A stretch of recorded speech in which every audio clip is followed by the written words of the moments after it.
Hey everybody, Samwise here with another herb of the month video, and this month's herb is a tree, and it's oak.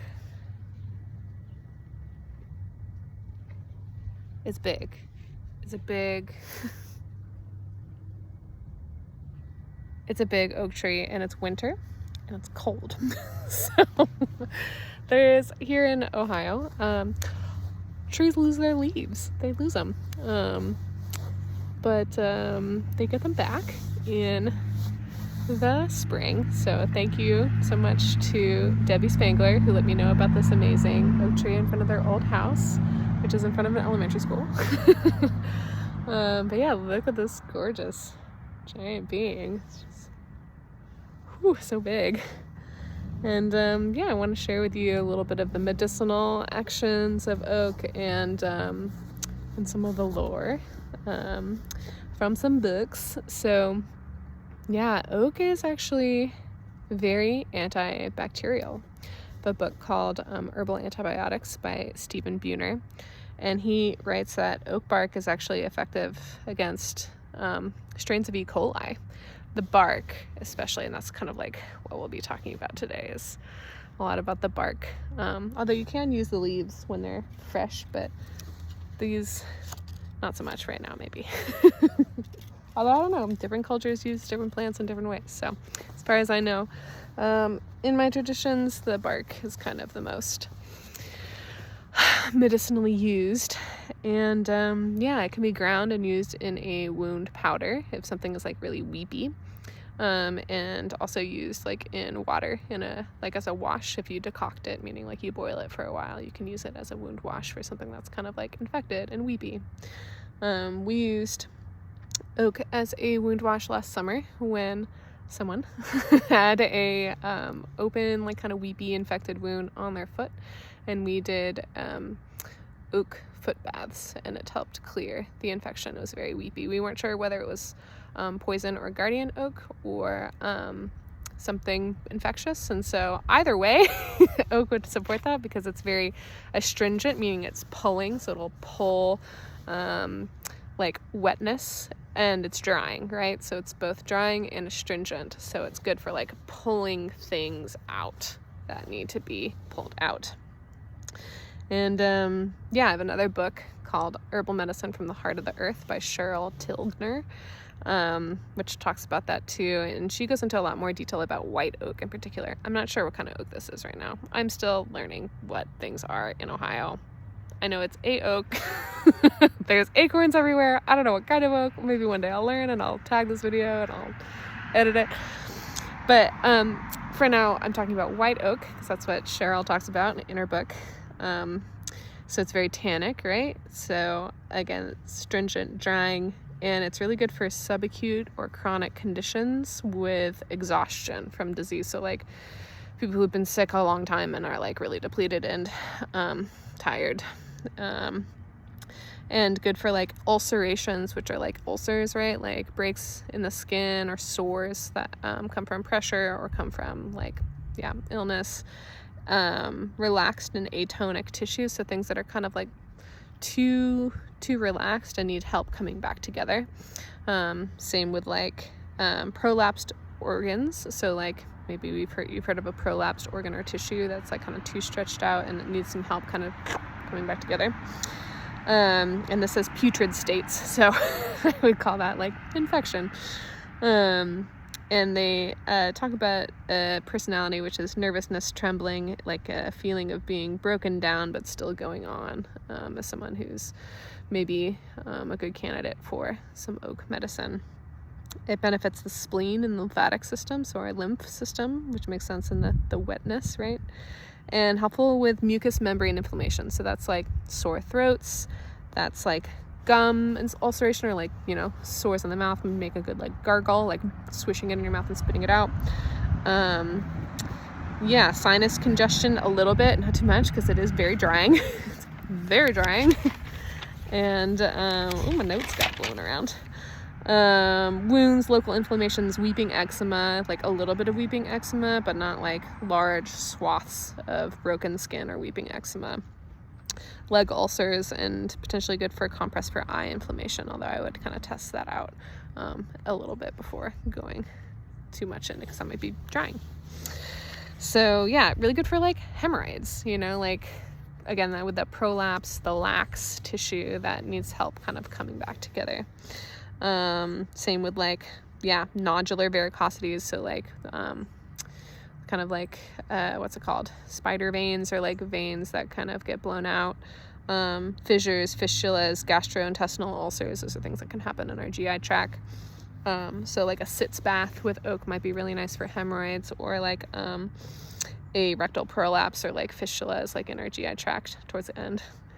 And yeah, I just want to say a couple notes about like contraindications. So like we wouldn't want to use this for like really extensive skin damage or burns, or cardiac insufficiency, like skin damage, or like varicosities due to like heart failure, febrile infectious disorders. So like you're having a skin breakdown due to something that's like really infectious that's happening in your system. You want to address that in other ways.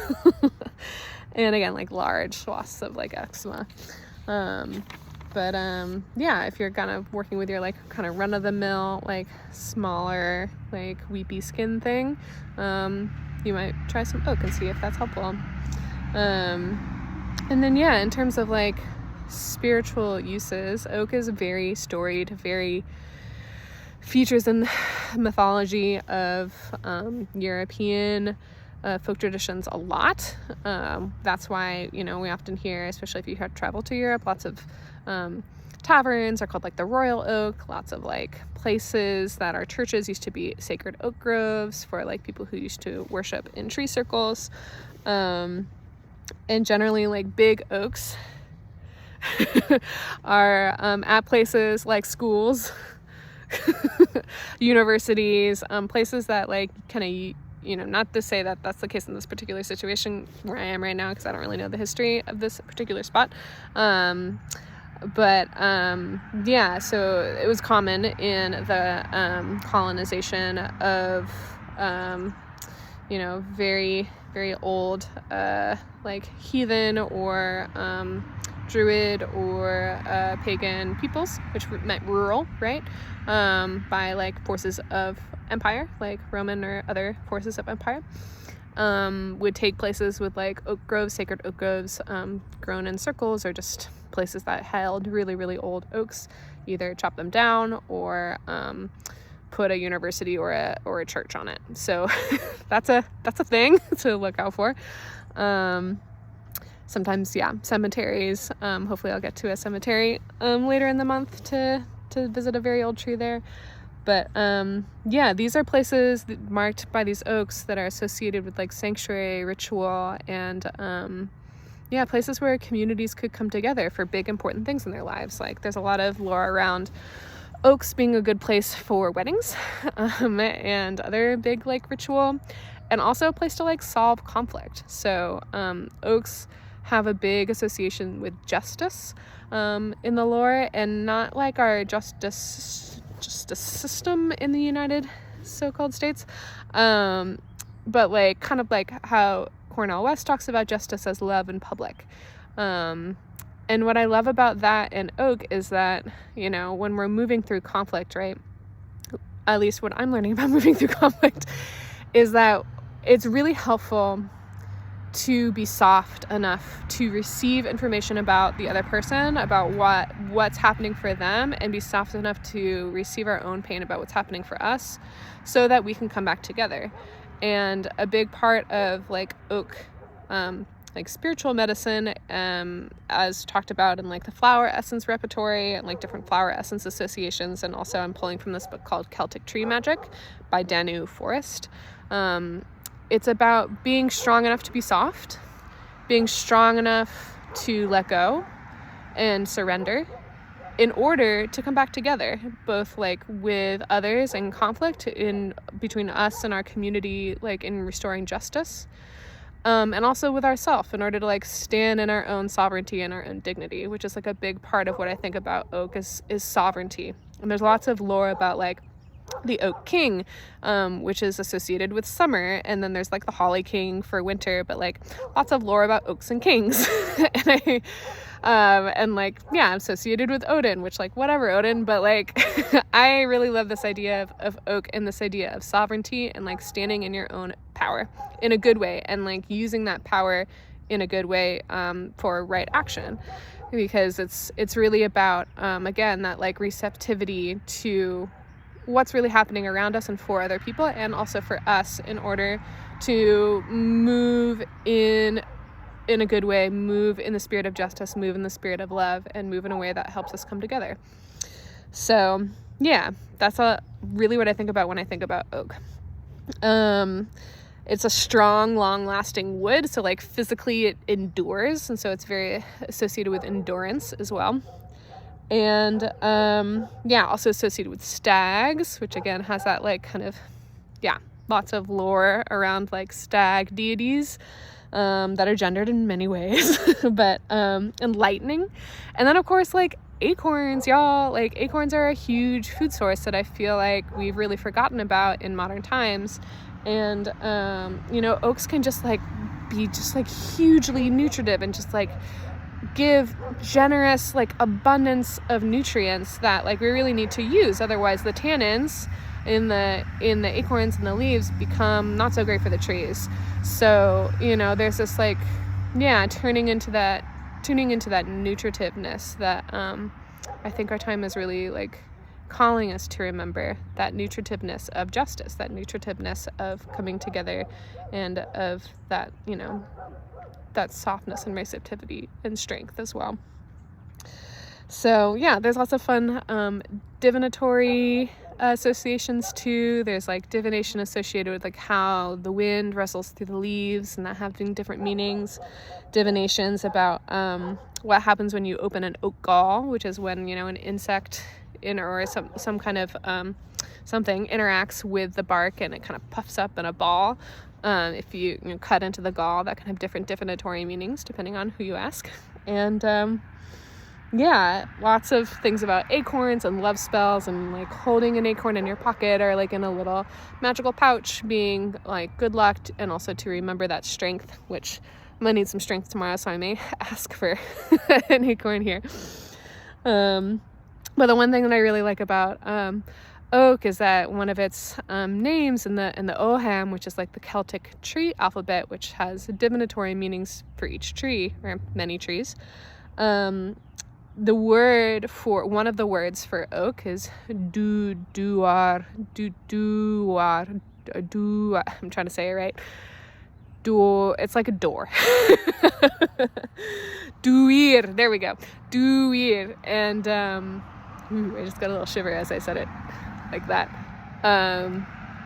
And so I love this idea about oaks being both a doorway to open our perception, to open our sense of ourselves and our place in the family of things, and also to open the way for us to step into the next level of our initiation, which is continuous.